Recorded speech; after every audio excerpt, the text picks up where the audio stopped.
en France, on rentre entre 1000 et 1500 nouveaux clients par mois, et ça depuis plus de 3 ans, je dirais. Donc c'est assez exponentiel.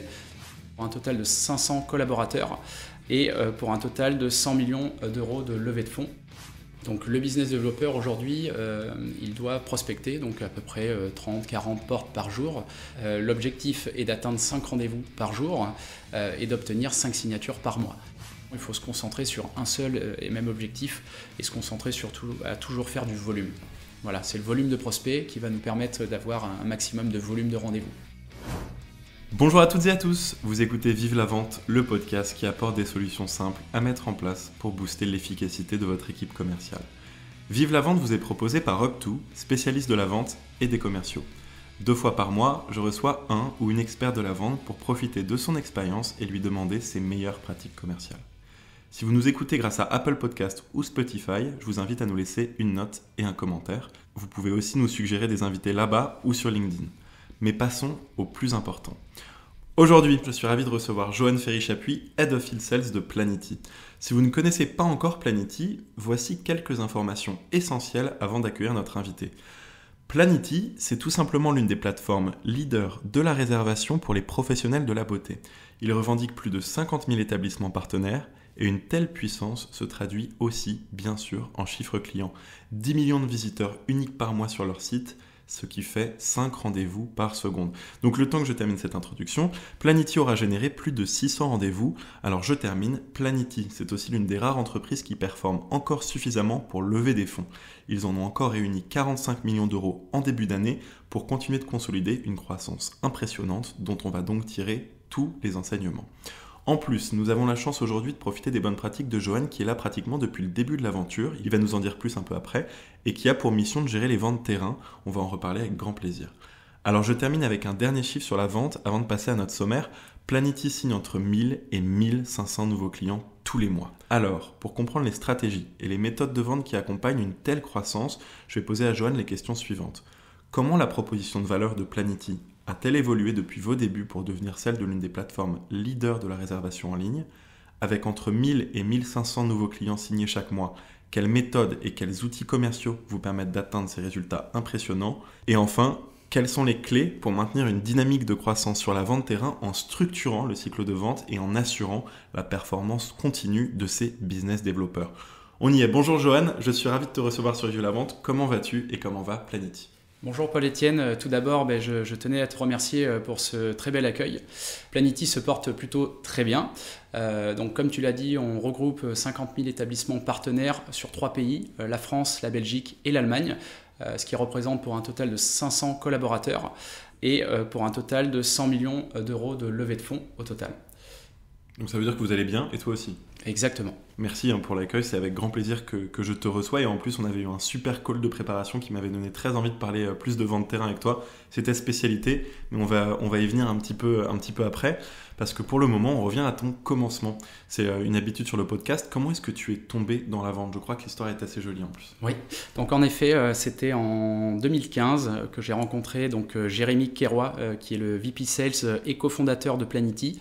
Je l'ai rencontré à l'aéroport de Marrakech, tout simplement en vacances. Incroyable. En échangeant, il m'a laissé sa carte et je l'ai recontacté à la fin de mes études, donc quasiment 1 an après. Et il m'a fait part de cette proposition de démarrer Planity, où j'ai été le premier commercial en 2016. J'en profite également pour remercier Jérémy, c'est grâce à lui aujourd'hui que j'en suis là. Il m'a tout inculqué. Je remercie en même temps Antoine et Paul pour leur confiance. On est déjà à l'étape des remerciements et des big ups, ça me fait plaisir. Vous étiez combien quand tu arrives justement Donc on était 10 collaborateurs, donc il y avait la ville de Bordeaux, Lyon, Toulouse et Paris. Donc on était 4 commerciaux et le reste était réparti entre recrutement, RH et service client. Et aujourd'hui vous êtes presque 500, c'est ça? Exactement, on a franchi le cap des 500 collaborateurs. Ah ouais, carrément. Et vous êtes combien de commerciaux? on va en reparler un peu après, mais pour donner une idée. Pour donner une idée, on a à peu près 200 commerciaux répartis sur les 3 pays. C'est énorme, une vraie entreprise avec une culture de vente, ça fait très plaisir. Je te pose une autre question régulière sur cette émission. Est-ce que tu peux nous raconter quelle a été ta plus belle vente ou la plus importante à tes yeux ? Ma plus belle vente, ça a été le jour de l'anniversaire de mon père. Donc je m'en rappelle, c'était le 14 octobre, donc forcément ça marque. Après, je ne peux pas dire que ça soit la seule. Chaque vente est une très belle vente. C'était dans un très bel arrondissement qui est le 16e. Et c'était chez un coiffeur en particulier ? C'était chez un coiffeur, en effet. On rentre maintenant dans le vif du sujet et dans le cœur de ta machine de vente. La proposition de valeur de Planity, elle a évolué comment ces 8 dernières années ? Tu le disais, tu es arrivé en 2017, mais c'est créé en 2016, Planity, si je ne me trompe pas. Vous vendiez quoi en 2016 et vous vendez quoi maintenant ? C'est quoi un peu la différence ? Alors, en 2016, on vendait donc une plateforme de réservation beauté en ligne et un agenda numérique. Donc, on a commencé par ça. On a toujours voulu offrir la meilleure expérience digitale aux professionnels de la beauté. Donc, au début, on a commencé principalement à démarcher les coiffeurs et ensuite les instituts de beauté. C'était à peu près réparti entre 60% de coiffeurs, 40% d'instituts de beauté. Et aujourd'hui, on arrive à l'équilibre. On a autant de coiffeurs que d'esthéticiennes en France. Et alors, c'est quoi la proposition de valeur aujourd'hui ?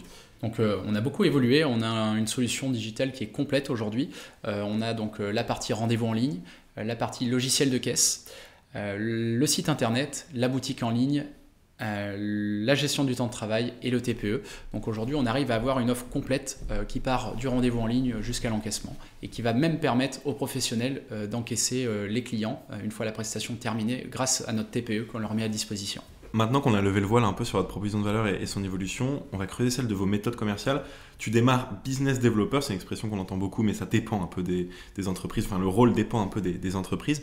Comment se passent les premiers mois, les premières années ? Je crois que tu m'avais dit que tu faisais de la prospection physique, tu faisais des centaines, enfin pas des centaines, mais des dizaines de portes de salons et d'instituts de beauté tous les jours. Alors, en effet, c'était bien plus. Donc déjà, Planity, on fonctionne à la méritocratie. Donc chaque commercial qu'on embauche chez Planity démarre business developer. Donc aujourd'hui, j'étais moi-même business developer, puisqu'il n'y avait pas encore cette répartition entre business developer et responsable.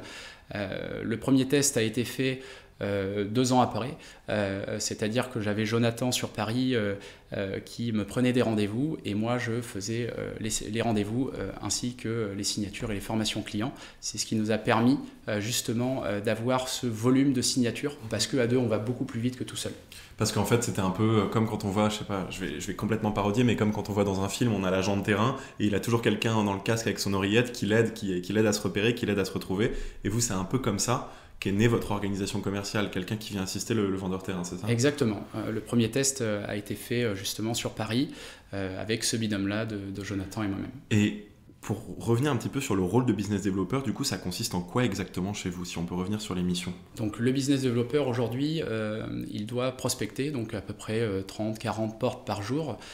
Donc déjà, il commence le lundi sa semaine par établir un plan de tournée pour cibler les déplacements de sa semaine en fonction de ses départements. L'objectif est d'atteindre 5 rendez-vous par jour et d'obtenir 5 signatures par mois. Okay. Mais il a toujours cette obligation, j'ai envie de dire, de recharger en priorité l'agenda du responsable parce que le responsable aujourd'hui a d'autres missions et il n'a pas le temps forcément de prospecter puisqu'il a tous les jours des rendez-vous et des formations clients, puisque chaque fois qu'on va signer un client, on va devoir l'installer sur place et le former pour qu'il utilise au mieux Planity. Ok, donc ce binôme, il y a le nom de business developer pour la personne qui est en charge finalement de cet accompagnement, je n'ai pas envie de dire assistanat, mais dans le fait d'accompagner finalement le vendeur terrain, c'est ça ? Exactement. Et le vendeur terrain s'appelle un responsable. Exactement, responsable du développement des ventes. On va y revenir un peu après parce que comme tu le disais, ça revient à dire que c'est de la méritocratie puisque le business developer peut devenir responsable de vente ensuite, mais on va y revenir. Tu m'as dit que grâce au retour client à l'époque, je rewind pour revenir à 2017, vous parveniez à modifier Planity en direct à l'époque. Un salon va vous faire un feedback et grâce au produit, vous étiez très agile. Exactement. Toujours, j'espère, vous arriviez à modifier un peu de tout ça. Exactement. Donc notre principale force, ça a été justement l'écoute du marché, la communication avec Jérémy. et faire un maximum de remontées terrain. Parce qu'aujourd'hui, c'est les commerciaux qui sont en direct avec le terrain. Donc c'est important d'avoir ces remontées-là pour pouvoir analyser ces demandes et surtout les développer si c'est un besoin récurrent des professionnels de la beauté. Et c'est une question un peu impromptue, mais est-ce qu'il y a des exemples que tu as en tête de choses qui vous ont été remontées tôt et que vous avez mis en place et qui vous ont donc aidé à finalement convaincre encore plus de clients, tu vois, ça va être des petits toggles, des choses sur le site. Oui, je dirais par exemple l'application de la caisse mobile qui nous a été demandée depuis des années et qu'on vient de développer et qui est dans les stores, qui est très téléchargée. Puis vous avez une idée qui va vraiment changer non seulement les choses mais évidemment les chiffres, segmenter le cycle de vente. On en parlait un petit peu de ce binôme justement, ou saucissonner pour ceux qui préfèrent. Mais est-ce que tu peux nous raconter comment l'idée vous est venue justement de le scinder ? Déjà pendant le Covid, on a été une des seules entreprises à recruter en masse des commerciaux et de nous concentrer uniquement sur notre marché malgré justement ce problème Covid.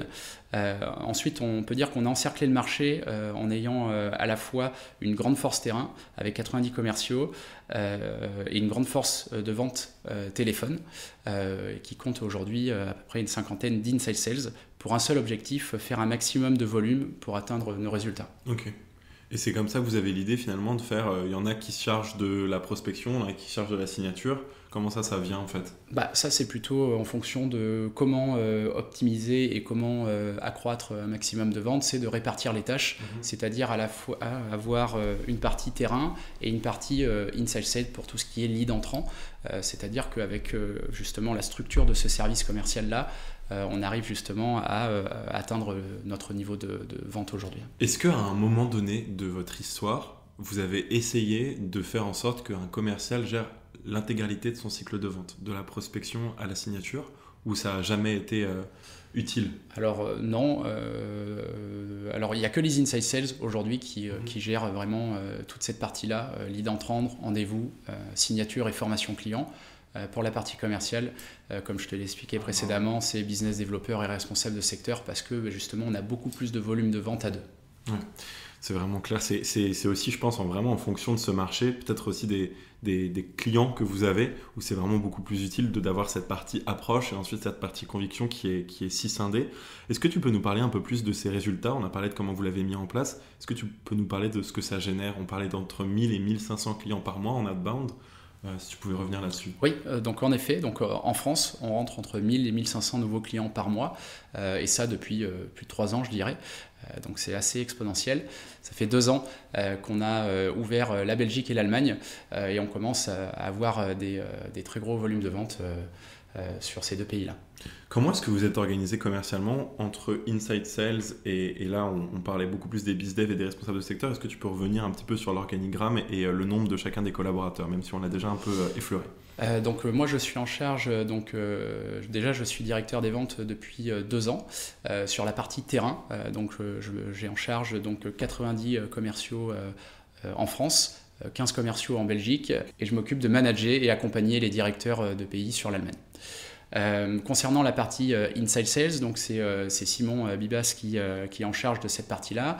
Il a une cinquantaine d'inside sales et il a une dizaine d'inside upsell. Ce sont des commerciaux qui vont appeler notre base de clients et qui vont leur vendre des options additionnelles, notamment pour ça dépend des clients ou pas ? Ils appellent toute notre base client, par ancienneté. Ok.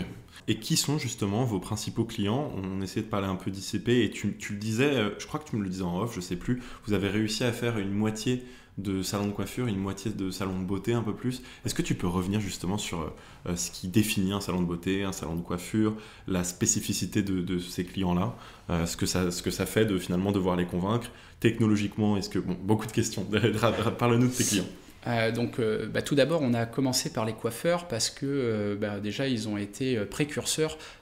Au tout début de Planity, on avait, grâce à Jérémy qui vient du milieu de la beauté, on avait déjà pas mal de clients qui nous ont fait confiance et qui nous ont permis de développer Planity, c'est-à-dire d'avoir déjà d'essayer, puisqu'on avait 0 client au début, il faut quand même le préciser, et ça nous a permis justement de nous développer, parce qu'aujourd'hui on gère les contraintes métiers. Par exemple, pour les coiffeurs, ce sont les temps de pause, pour les esthéticiennes, ce sont les cabines, et on a d'autres corps de métier tels que les barbeurs, les centres de manucure et les spas. Ok, c'est très clair, comme ça on a un peu plus une idée du business de tout le monde. On revient maintenant sur les étapes du cycle de vente. Là, j'imagine qu'elles sont un peu plus similaires, mais on le disait, vous l'avez segmenté entre prospection et conviction, et peut-être même négociation. Est-ce qu'on peut revenir sur ces étapes ? Oui, bien sûr. Donc le cycle de vente est court. Je dirais c'est 2-3 mois en moyenne pour signer un client. C'est très rapide. Le commercial, il prospecte physiquement sur le terrain.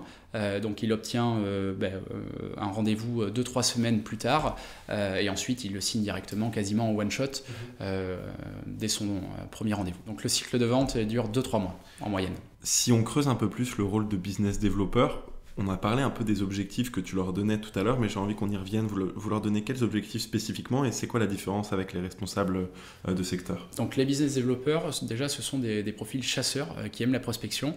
Ils ont pour objectif de pousser 30 à 40 portes par jour. Donc bien sûr, à condition qu'il n'ait pas de rendez-vous, parce que rapidement, au bout de 2-3 mois, ils sont capables de faire des rendez-vous.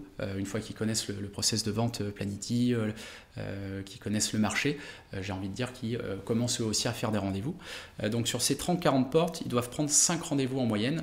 Les 3 premiers sont pour le responsable de secteur et les 2 suivants sont pour lui, pour que lui aussi commence à se faire son propre fichier client. Et s'il en fait plus ? C'est que pour lui. Alors, exactement. Ok, super intéressant et ça permet de les faire monter en compétences et ensuite de peut-être les faire monter en tant que responsable de secteur. Ça doit être assez compliqué parfois avec un cycle de vente de 2-3 mois d'essayer de convaincre des salons qui peuvent vouloir varier de technologie. Vous avez aussi de la concurrence. Comment est-ce que vous faites pour essayer de limiter ce qu'on appelle le churn, le taux de roulement client ? Oui, en effet. Donc déjà, le turnover est limité car on suit de près tous les chiffres. Notamment grâce à l'outil, le CRM qu'on a créé en interne, qui va nous permettre justement d'analyser les résultats de chaque commercial et aussi bien sûr notre CRM de facturation qui va nous permettre justement de voir un petit peu les clients en vigilance. Donc on a plusieurs moyens d'analyser justement ce turnover-là et on a un système de décommission. Donc par exemple si le commercial a une résiliation dans les 3 mois, il est décommissionné. Donc il a tout intérêt que la formation soit bien faite. Et comme déjà on forme sur place tous les salons clients, qui sont bien sûr signés par la force terrain, parce que les insides forment par téléphone, mais toute la force commerciale forme les clients sur place. Du coup, ça permet également d'avoir une formation, j'ai envie de dire, qui dure à peu près 2 heures et qui va permettre justement au manager et son équipe de connaître Planity vraiment tout en détail. Ce qui fait que vous avez un turnover client très faible. Parlons maintenant un peu de vente terrain, c'est l'un des grands thèmes de ce podcast, tu es un spécialiste de la vente terrain et vous avez beaucoup de commerciaux terrain, tu l'as bien évoqué, et c'est l'une de vos spécialités donc. Quelles sont les clés de la vente terrain selon toi en 2024 ? Comment est-ce que ça a un peu évolué, tu crois ? Selon moi, les clés de la vente, c'est déjà de réussir à motiver ses équipes, de réussir à les engager et les encourager, les accompagner au quotidien. Enfin voilà, pour moi c'est vraiment un cycle de la vente de proximité, j'ai envie de dire, c'est d'être là pour ses équipes. Tu me le disais tout à l'heure, au départ vous faites tout vous-même. Il n'y a pas encore d'outils, d'ailleurs là tu le redisais, vous avez un CRM maison. Aujourd'hui vous en utilisez quand même pas mal, dont certains sont créés en interne, on vient de le voir, mais d'autres ont pour but de scraper automatiquement des clients potentiels. C'est incroyable. Est-ce que tu peux revenir sur tous ces outils précieux pour nous ? Oui. Alors, au départ, nous avions 0 outil. On faisait tout donc à la main. Puis ensuite, nous avons développé la plupart de nos outils, donc comme tu viens de le dire, en interne, en fonction des besoins. Donc, notamment une app sales. C'est comme ça qu'on l'appelle. Donc dessus, donc on achète des fichiers clients. C'est pas vraiment scraper, hein, c'est acheter des données, notamment auprès de la chambre de commerce, et d'intégrer dans cette application-là donc tous les prospects potentiels de notre marché. Donc aussi bien la coiffure, les instituts de beauté, les barbeurs, manucures. Ensuite, chaque commercial va devoir donc tous les jours organiser donc son plan de tournée et prospecter en fonction donc de l'upsell, des dernières visites de cette upsell-là, donc c'est-à-dire marquer prospect, rendez-vous pris ou signature, et donc d'avoir donc tout recensé dans cette application-là, ça va nous permettre d'en ressortir des données d'analyse de résultats. Et ça, c'est, j'ai envie de dire, c'est ce qui motive nos équipes parce que justement, on a cette analyse de performance à la journée, à la semaine, au mois, à l'année. On fait des classements justement pour dynamiser les ventes et motiver les équipes. C'est des classements par équipe ou individuels ? C'est un classement par pays, donc notamment je m'occupe de celui de la France, donc où chaque semaine on va faire un podium des 3 premiers, les 3 meilleurs en responsable du développement des ventes, les 3 meilleurs business développeurs. En prise de rendez-vous donc ? Les 3 meilleurs business développeurs à la fois en rendez-vous et en signature. Ok. Pour la cinquantaine de personnes que vous avez mis en Inside Sales qui sont sous Simon, tu l'évoquais, vous avez mis en place du full télétravail et tu m'as dit que ça vous avait généré des meilleurs résultats qu'avant. Je trouve ça assez unique. Tu peux nous expliquer pourquoi et comment ? Déjà, je dirais qu'en termes de flexibilité, déjà de pouvoir vivre où on souhaite et de garder surtout l'entreprise dans laquelle on se trouve et qu'on apprécie, déjà ça c'est une opportunité. Et ça notamment c'est ce qu'on a proposé aux Inside Sales qui travaillaient chez Planety quand on a proposé le full TT. Donc moi j'ai envie de dire que ça les motive justement, et on l'a vu notamment sur les ventes, qu'on avait même de meilleurs résultats que quand ils étaient présents au bureau. Des fois quand on est présent au bureau, on peut parler, on peut se disperser, tandis que là en full TT on est vraiment concentré dans le travail sur sa journée au quotidien. Hyper intéressant. Est-ce que tu crois que ça serait différent si c'était de l'outbound ? Parce qu'il y a une certaine émulation qui est nécessaire quand on passe beaucoup de coups de fil, qu'on essaie de prendre des rendez-vous. Est-ce que tu penses que ce serait plus compliqué de mettre du full télétravail pour des sales qui sont plus chasseurs ? Alors encore une fois, on a des outils qui nous permettent d'analyser les performances de chacun. On analyse justement leurs démos, leur façon de parler, etc. Donc on les accompagne, enfin les team leaders sur ce service-là et Simon les accompagne pour travailler leur discours. Après, que ça soit inbound ou outbound, pour moi, ça serait la même chose. Pas de différence, ouvert au télétravail. Enfin, vous recrutez beaucoup et en plus, il y a une croissance à continuer d'assurer chez vous. C'est pour ça aussi que vous levez des fonds. Donc tu me disais en préparant ce podcast que vous assurez quasiment une dizaine d'onboarding commerciaux tous les mois. Quels sont tes conseils pour attirer de nouveaux commerciaux ? Évidemment, je le précise, à part faire appel à Up2, qui est donc un spécialiste du recrutement, vous le savez tous. Mais donc, quel est ton conseil pour toi, chez Planety, attirer des nouveaux commerciaux ? Déjà, c'est d'avoir une équipe de recrutement, parce que notre équipe de recrutement, à la fois démarche, chasse, et aussi, bien sûr, on reçoit des fiches de poste. Mais je dirais que c'est surtout la formation en continu des commerciaux. C'est très important. Nous, aujourd'hui, on a une semaine de formation au siège à Paris, dans nos locaux, donc pour justement expliquer donc, la partie produit, la partie process de vente, vraiment comment est composé Planety. Donc ça, c'est très important pour moi. C'est vraiment la formation continue. Et après, bien sûr, c'est de se former continuellement. Donc tous les mois et demi à peu près, ils ont en région une formation d'une journée pour justement continuer de s'entraîner sur des ateliers de vente. Ça marche bien, un atelier de vente. Comment est-ce que vous les composez ? En quoi ça consiste ? Alors les ateliers de vente, ça consiste justement en fonction de nos items, c'est-à-dire aujourd'hui ça va être prise de rendez-vous, donc comment prendre un rendez-vous rapidement, comment lever des objections, comment structurer sa démonstration, comment closer, quelles sont les étapes principales par exemple. Donc tout ça c'est justement cette partie-là qu'on explique en formation, et on entraîne justement les business développeurs mais aussi les responsables de secteur à se former continuellement sur ces techniques de vente. Tu m'avais dit que tu captais très rapidement le tempérament, le potentiel des candidats que tu rencontres, parce qu'on parlait de vente terrain, c'est quand même, ça demande quand même des compétences spécifiques, de savoir prendre des portes, de savoir continuer de prospecter dans la rue et d'avoir tout de suite l'énergie, tu sais, de convaincre des gens en personne. C'est quoi tes retours là-dessus ? Comment est-ce que tu arrives à capter le potentiel des gens qui peuvent être forts sur le terrain ? Je fonctionne plutôt au ressenti, donc je vais vite m'apercevoir en général alors maintenant je fais plus d'accompagnement terrain, mais quand j'étais directeur de région il y a 3-4 ans, j'arrivais à reconnaître justement si un business développeur allait vite performer en fonction de son attitude, sa façon de penser, son état d'esprit, parce qu'aujourd'hui c'est vraiment ce qu'on a dans la tête, le mindset, c'est vraiment ça qui est important, de toujours avoir des pensées positives, c'est comme ça qu'on y arrive, donc forcément pour moi la personne qui se trouve toujours des excuses, c'est une personne qui va vite lâcher, j'ai envie de dire, tandis que la personne qui se dit ok, aujourd'hui j'ai pris 10 portes, c'est pas grave, demain je ferai mieux, et elle se fixe un objectif à court terme, plus l'objectif est court, plus elle va y arriver. Okay. Donc c'est comme ça que j'arrivais vraiment à différencier un commercial qui est plutôt justement éleveur que chasseur. Clair et net. Vous avez automatisé des choses dans vos process commerciaux ces 2-3 dernières années qui vous a fait gagner en efficacité ou en temps ou pas ? Alors sur la partie commerciale, par l'application qu'on a créée en interne, je dirais non pour la partie commerciale. Après pour tout Planety, bien sûr, on a automatisé tous nos outils, que ce soit facturation, plateforme de recrutement, gestionnaire de paye. Est-ce que vous utilisez l'intelligence artificielle et notamment l'intelligence artificielle générative comme ChatGPT par exemple ? Alors, on a développé quelque chose en interne pour intégrer le paramétrage des prestations clients. Donc aujourd'hui, c'était le service client qui devait paramétrer le compte de chaque client à la main, c'est-à-dire les prestations, donc coiffure, institut, combien de temps, les temps de pause, les reports, etc. Aujourd'hui, on a développé un outil, donc l'IA, qui va nous permettre d'intégrer justement les prestations de façon automatique. Alors bien sûr, il y a toujours cette partie de contrôle, mais en tout cas, on gagne un temps énorme parce que ça fait gagner peut-être 2 heures de temps que si une personne l'avait intégré elle-même. Mais pas directement dans les process de vente. Mais pas dans les process. Pas encore. Pas encore. C'est quoi le meilleur conseil qu'on t'ait donné ? Le meilleur conseil qu'on m'ait donné, ça vient de Jérémy, c'est justement de ne pas me poser de questions, de ne pas me poser trop de questions, parce que des fois, justement, de se poser trop de questions, ça nous met des barrières négatives, donc ça en revient un petit peu à ce que je disais précédemment.